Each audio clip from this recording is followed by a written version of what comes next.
parler de l'importance du nom du Père, Yahuwah, mais aussi l'importance du nom du Fils, Yahusha. Il y a encore pas longtemps, j'employais beaucoup le nom de Jésus, de Dieu, du Seigneur, de l'Éternel, comme les chrétiens. Et malgré que j'employais beaucoup ce nom, je ressentais au fond de mon âme que je ne parlais pas du même que les chrétiens.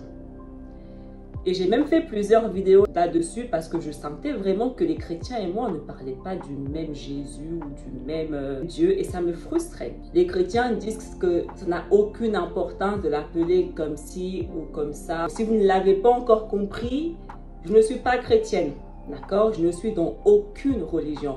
Moi, je sers le Allahim d'Israël, Yahuwah. Quand j'ai fait ma vidéo récemment de « Je suis de retour », j'ai eu des réflexions comme quoi je disais un peu du grand n'importe quoi parce que lors de mon témoignage, Yahusha m'est apparu dans le ciel et que je l'ai vu. La personne m'a dit si vraiment ça avait une importance, pourquoi dans ce rêve tu l'as reconnu en tant que Jésus? Et sa question était très importante. C'est pour ça que je fais cette vidéo. Il faut comprendre beaucoup de choses. Dans quel état je me trouvais lorsque Yahusha m'est apparu? Est-ce que j'étais dans la vérité déjà? Ou est-ce que j'étais encore dans l'erreur, dans l'ignorance? Il m'a pris comme j'étais. Mais pas parce qu'il nous prend comme nous sommes qu'il nous demande de rester comme ça. Il m'a pris ignorante, donc il s'est présenté à moi selon mon ignorance parce que je ne le connaissais pas. Mon témoignage est même encore une preuve que ce nom que les chrétiens lui attribuent, c'est un nom destiné aux personnes qui ne le connaissent pas. Et c'était mon cas, je ne le connaissais pas. J'avais jamais entendu la parole de ma vie. Je ne le connaissais pas. Je n'ai jamais traîné avec des chrétiens. Je ne vais pas dans leurs églises. Donc, je n'avais jamais entendu. Moi, j'étais à fond dans ma loi de l'attraction. J'étais à fond dans ma vérité. Je ne connaissais pas Yahusha. Mais il ne m'a pas laissée ignorante. Les gens, ils ont un problème de me voir évoluer. J'ai beau lire la Bible, j'ai beau avoir le Ruach HaKodesh, ils veulent que je n'évolue jamais dans ma compréhension biblique. Ce serait inquiétant si, après 5 lectures bibliques, j'ai toujours la même compréhension qu'à la première lecture. Ce serait inquiétant. Mais sauf que ça dérange les gens que je n'ai plus la même compréhension biblique que quand j'ai commencé au début. Parce que du coup, ils me traitent d'imposteur. Ils me traitent de mentir. Juste parce que au fur et à mesure que je lis, au fur et à mesure, ma compréhension biblique évolue en même temps. Ce qui n'est pas leur cas. Parce que eux, leur compréhension biblique n'évolue pas depuis le commencement jusqu'à maintenant. Donc de voir quelqu'un qui, à force de lire, évolue, comprend différemment au fur et à mesure. Au fur et à mesure, ça les cause problème. Je suis à ma 5e lecture biblique en l'espace d'1 an et demi. Je ne dis pas que je comprends encore tout parce que je sais que c'est au bout de cette lecture que j'aurai toute la compréhension biblique. Parce que c'est ce que le Père Abba m'a dit. Les personnes qui viennent m'accuser, qui viennent me dire toutes ces choses-là, qui viennent me dire que je ne comprends pas la Bible, ce sont des personnes qui ont lu la Bible moins que moi. Donc si moi, au bout de 5 lectures bibliques, je ne comprends pas la Bible, comme vous dites, qu'est-ce qu'on doit dire par rapport à vous qui avez lu moins que moi la Bible? C'est tellement arrogant que tu as lu la Bible moins que moi, mais tu viens quand même dire que c'est moi qui ne comprends pas la Bible et que c'est toi qui comprends mieux que moi. C'est arrogant. Et les personnes qui me disent ça viennent me traiter d'arrogante.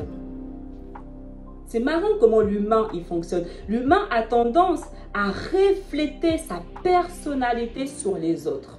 L'humilité, ce serait de se dire, ok, Gabi, elle a lu plus que moi la Bible. Peut-être qu'elle comprend des choses plus que moi parce qu'elle a lu plus que moi.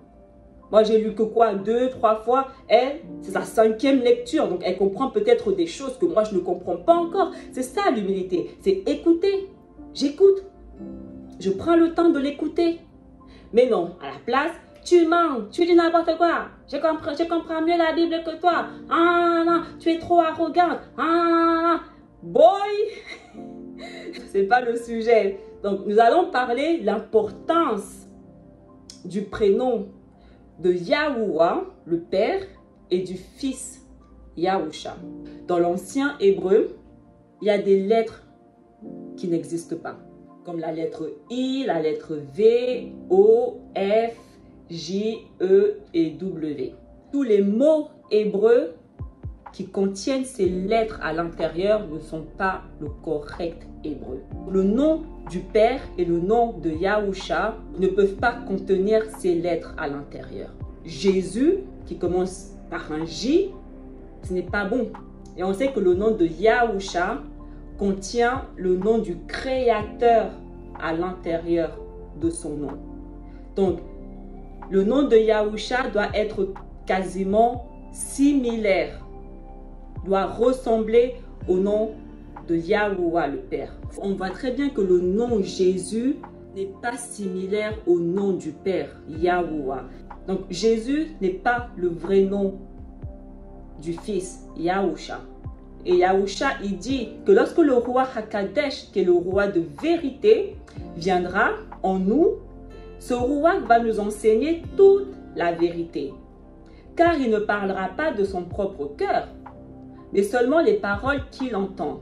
Il parlera et vous fera connaître ses paroles. Donc lorsque nous avons le roi Hakadesh, il va nous guider vers toute la vérité. Il va nous guider vers toute la vérité parce que le roi Hakadesh, donc le roi de vérité, c'est Yahusha. Donc Yahusha, il va s'assurer que nous ayons toute la vérité en commençant par sa vraie identité. Jésus, ce n'est pas la vérité. Yahusha, quand il était sur terre, il ne s'est jamais appelé Jésus.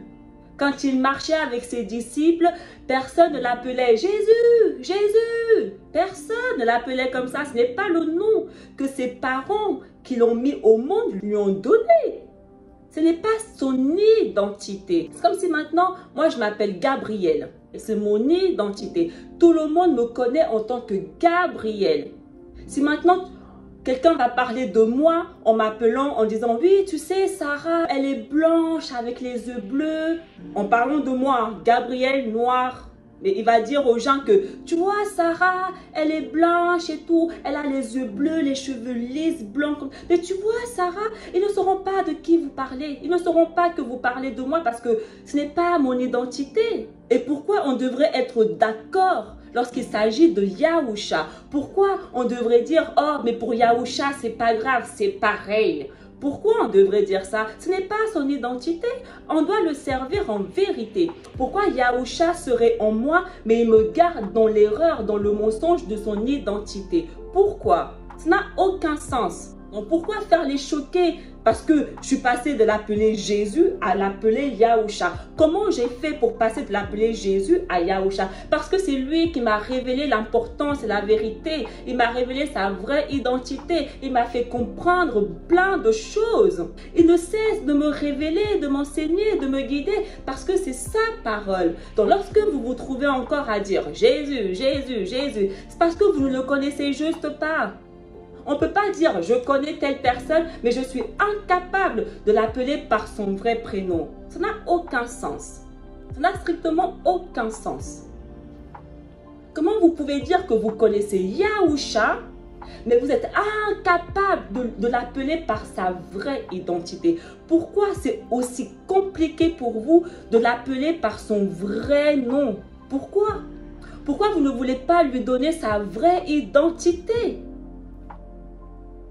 Qu'est-ce qui fait que vous n'avez pas envie de l'appeler par sa vraie identité? Pourquoi vous préférez garder ce nom imposteur qui n'est même pas le sien? Pourquoi vous êtes si confortable avec ce nom Jésus qui n'est même pas le sien? On était tous ignorants, mais Yahuwah nous appelle à ne pas rester ignorants. Nous devons aller chercher la vérité constamment, constamment, évoluer, évoluer. Le Père nous appelle au changement, à la vérité, à le connaître.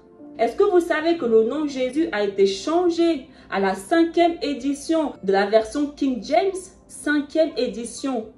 vers les années 1600 que ce nom est apparu dans la Bible. Donc du coup, la question c'est quel nom était avant que ce nom apparaisse? Et pourquoi ils ont changé ce nom par ce nom Jésus? Pourquoi? Un nom, ça ne se change pas. Peu importe où je vais, peu importe dans quel endroit du monde je me trouve, mon nom, il reste le même, il ne change pas. Pourquoi? Quand il s'agit de Yahusha, on a besoin de changer son nom en fonction de là où nous nous trouvons. Pourquoi? Un nom n'a pas besoin d'être changé ni traduit. Un nom, c'est notre identité. Un nom doit se conserver dans sa vérité. Et le nom de Yahusha et Yahuwah, le Père, doivent se conserver dans leur vérité. Jean 17, versets 11 à 12. Et je ne suis plus dans le monde, mais ils sont dans le monde. Et je viens à toi, Père, mis à part. Garde-les en ton nom, ceux que tu m'as donnés, qu'ils soient éades comme nous le sommes.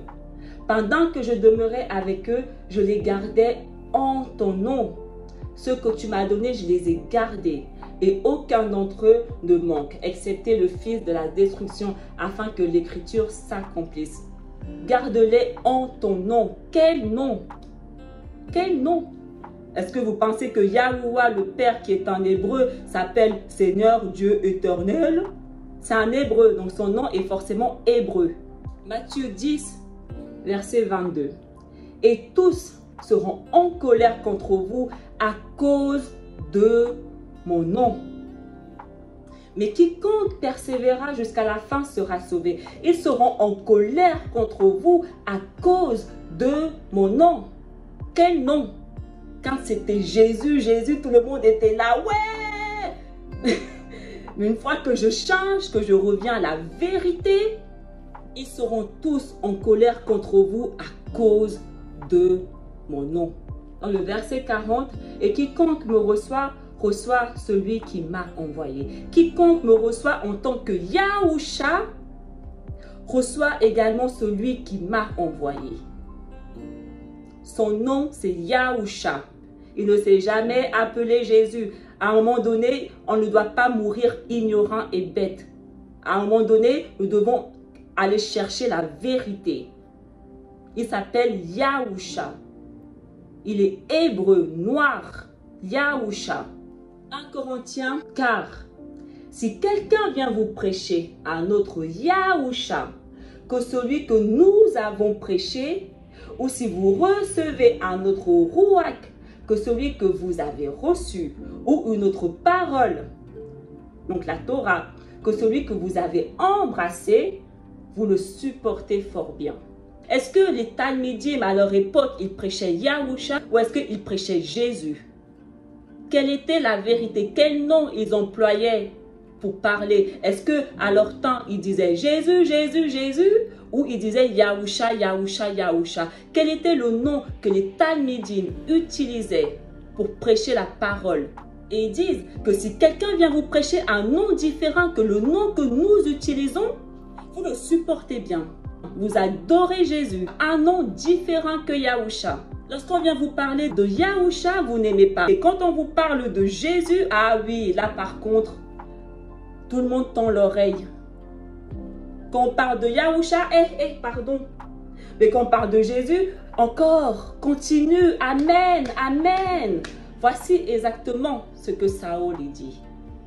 Vous aimez le mensonge, vous aimez la contrefaçon et vous n'aimez pas la vérité. Ceux qui connaissent ton nom se confient en toi, car tu n'abandonnes pas ceux qui te cherchent. Oh Yahuwah, nous devons connaître son nom et nous devons le chercher. Dès le moment où on ne connaît pas son nom, ça signifie qu'on ne le cherche pas.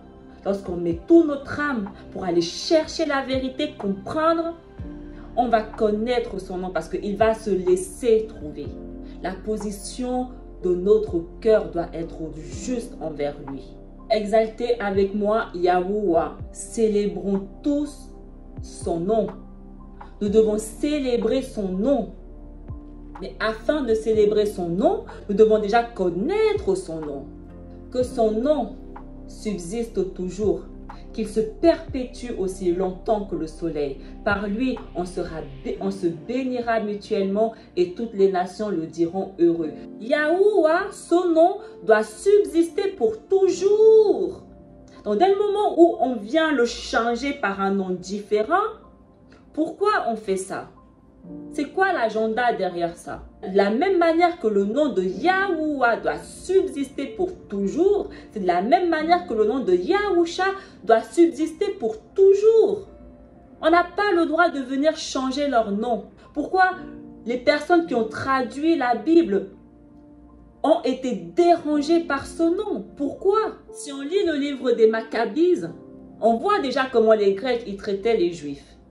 Les Grecs faisaient tout pour que les Juifs ne savent plus qui ils sont, pour qu'ils perdent leur identité, pour qu'ils abandonnent les lois de Yahuwah, pour qu'ils commencent à adopter leurs coutumes. Ils les tuaient pour qu'ils ne servent plus Yahuwah. C'est le même peuple, les mêmes personnes qui ont traduit la Bible. Et ils ont fait en sorte qu'on ne connaisse plus Yahuwah, qu'on ne le serve plus, qu'on ne prononce plus son nom. Jésus, c'est grec. Jésus, c'est grec. Ils ont changé le nom du Messie et ils ont mis leur nom grec pour qu'on adopte leurs coutumes. S'il y a un truc que je déteste au plus profond de mon âme, c'est le mensonge. C'est une chose d'être ignorant et de ne pas connaître. Et dès le moment où je connais, je ne supporte pas le mensonge.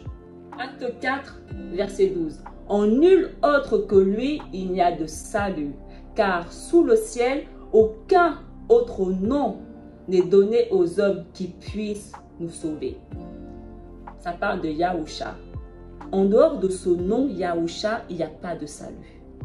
Aucun autre nom n'est donné aux hommes qui puissent nous sauver. Votre Jésus que vous servez ne peut pas vous sauver. Parce que ce n'est pas Yahusha. Il n'y a que le nom de Yahusha qui peut nous sauver. Hébreux 13, 8, 9. Yahusha Hamashiach, hier et aujourd'hui, est le même. Il est pour l'éternité. Ne vous laissez pas égarer par toutes sortes de doctrines étrangères. Yahusha Hamashiach est le même hier et aujourd'hui et il ne change pas. Donc dès le moment où Yahusha Hamashiach est le même et ne change pas, son nom est également le même et il ne change pas. Et la Bible dit, on ne doit pas venir accepter des doctrines étrangères. Et Jésus est une doctrine étrangère. Joël 2, verset 32. Alors, quiconque invoquera le nom de Yahuwah sera sauvé. Le salut sera sur la montagne de Sion et à Jérusalem, comme a dit Yahuwah, et parmi les réchappés que Yahuwah appellera. Quiconque invoquera le nom de Yahuwah sera sauvé. Voilà exactement pourquoi ils ont changé les noms. Afin que ce nom Yahuwah ne soit jamais invoqué. Afin que vous ne soyez jamais sauvés. Voilà pourquoi les gens ne sont pas sauvés depuis autant d'années qu'ils disent Jésus, Jésus, Dieu, Dieu, Seigneur, Seigneur. Voilà pourquoi. Parce que ce n'est pas le nom, ce n'est pas le bon nom. Ce n'est pas la vérité. Quiconque invoquera le nom de Yahuwah sera sauvé. Nous devons connaître le Alaïm que nous servons. C'est parce que nous connaissons le Alaïm que nous servons que nous pouvons l'invoquer afin d'être sauvés. Vous devez savoir comment il s'appelle, son vrai nom. Et dès le moment où vous croyez que son vrai nom c'est Seigneur, Dieu, Jésus, c'est qu'il y a un problème. Ils ne sont pas grecs, européens, avec des noms européens. Ils sont hébreux, donc leur nom, leur véritable nom est hébreu. Donc si le nom que vous appelez n'est pas hébreu dans sa vérité, je ne sais pas qui vous servez. Je ne sais pas qui vous servez. Je suis désolée pour vous, mais je ne sais pas qui vous servez. Le psaume 91, le verset 14 à 16. Puisqu'il m'aime, je le délivrerai. Je le protégerai puisqu'il connaît mon nom. Il m'invoquera et je lui répondrai. Je serai avec lui dans la détresse, je le délivrerai et je le glorifierai. Je le rassasierai de longs jours et je lui ferai voir mon salut. puisqu'il sait que je m'appelle Yahuwah, je le protégerai. Puisqu'il sait que mon nom c'est Yahuwah, je le délivrerai. Il dira Yahuwah, sauve-moi. Et je lui répondrai. Je serai avec lui dans la détresse. Je le délivrerai, je le glorifierai, je le rassasierai. Et je lui ferai voir mon salut juste parce qu'il connaît mon nom. Si vous ne connaissez pas le nom de Yahuwah et de Yahusha, vous n'obtiendrez jamais son salut. Jamais. Et les chrétiens s'assurent. Ils s'assurent que vous n'obtenez jamais le salut. Ils s'assurent de bien tous vous condamner avec du mensonge. Leur agenda fait froid au dos. Et parce que vous ne cherchez pas à aller chercher la vérité et que vous vous contentez de ce mensonge, vous allez périr.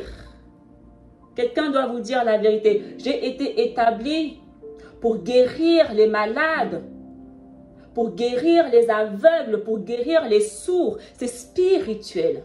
Les yeux, la bouche, les oreilles, ce sont des portes. Ce sont des portes qui peuvent soit bénir, soit maudire. Ce sont des portes. Donc ce que vous regardez, ce que vous prononcez, ce que vous entendez, vous affecte spirituellement.